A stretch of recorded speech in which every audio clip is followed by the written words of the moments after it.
Graça, misericórdia e paz da parte de Deus e do nosso Senhor e Salvador Cristo Jesus. Este é o nosso momento de reflexão na Palavra de Deus.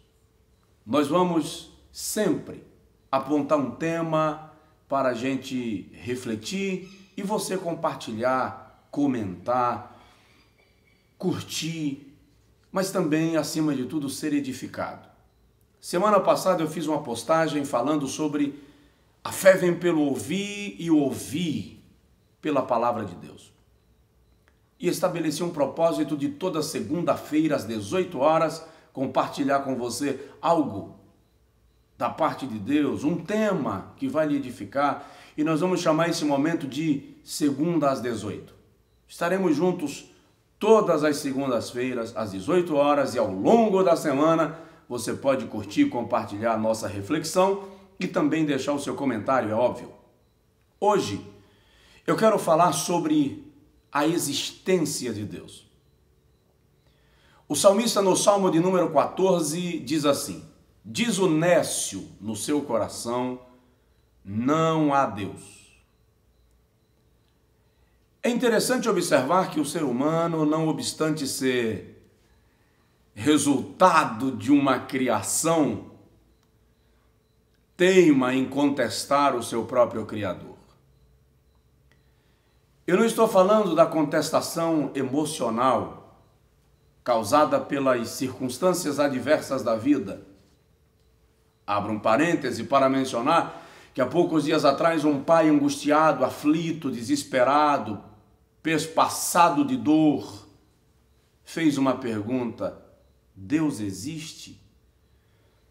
As pessoas comentaram esta pergunta desse pai angustiado nas redes sociais, alguns entrando em choque, contradizendo, combatendo, outros em defesa, como se em algum momento Deus precisasse ser defendido por alguém, ou como se em algum momento Deus precisasse provar que Ele existe. Eu não quero de forma nenhuma pontuar, como eu disse, a descrença temporária, angustiada, aflita sobre Deus, porque o próprio Deus conhece as nossas reações amargas diante de situações que nós não contávamos, não esperávamos vivenciar. Deus entende isso e Ele compreende a dor da alma. Eu quero falar daquele conceito intelectualizado da inexistência de Deus e lembrar para você que a existência de Deus é uma premissa fundamental das Sagradas Escrituras. Mas é interessante que nem as Sagradas Escrituras tecem linhas no intuito de argumentar a existência de Deus, de comprová-la. Deus não sente necessidade de provar para alguém que Ele existe. Ele se revela nas obras criadas. O apóstolo Paulo, escrevendo aos Romanos, no capítulo 1, versículos 19 e 20, diz que tudo que de Deus se pode conhecer, Ele manifestou nas obras criadas, tanto o seu eterno poder, quanto a sua divindade, os seus atributos, são revelados nas coisas criadas para que os homens não tenham como argumentar, não tenham como se desculpar. No Salmo de número 19, o salmista diz assim: os céus proclamam a glória de Deus e o firmamento anuncia as obras das suas mãos. Um dia faz declaração a outro dia e uma noite traz revelação a outra noite. Não há voz, nem fala, mas em toda a terra se ouvem as suas palavras. Ora, nós vivemos num universo composto por bilhões de galáxias, e em cada galáxia existem centenas de trilhões de estrelas. Diante de uma imensidão tão bela, tão bem orquestrada, tão bem arrumada, tão bem adornada, é preciso crer que existe uma mente pensante, um arquiteto, um organizador e alguém que sustenta todas estas coisas pelo poder da sua vontade estabelecida.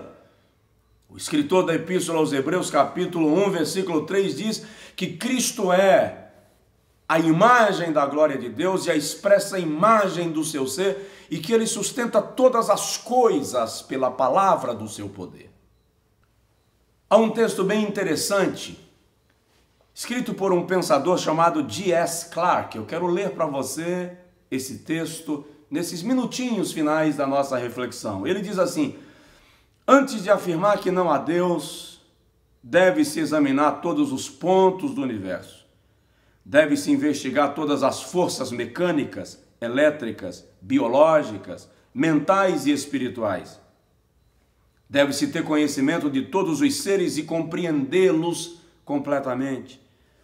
Deve-se estar em todos os pontos do espaço em um só tempo, para que possivelmente Deus não esteja em outra parte e assim não escape a sua atenção. Essa pessoa deve ser onipotente, onipresente, eterna. De fato, essa pessoa deve ser Deus. Antes de afirmar dogmaticamente que não existe Deus, o tal precisa ser Deus. Desta forma, só Deus pode provar que não há Deus. Fique com esta reflexão e, em vez de questionar Deus, renda-se a Ele em adoração e em celebração ao seu nome, e Ele fará da sua vida uma bênção cada dia. Deus te abençoe, em nome de Jesus.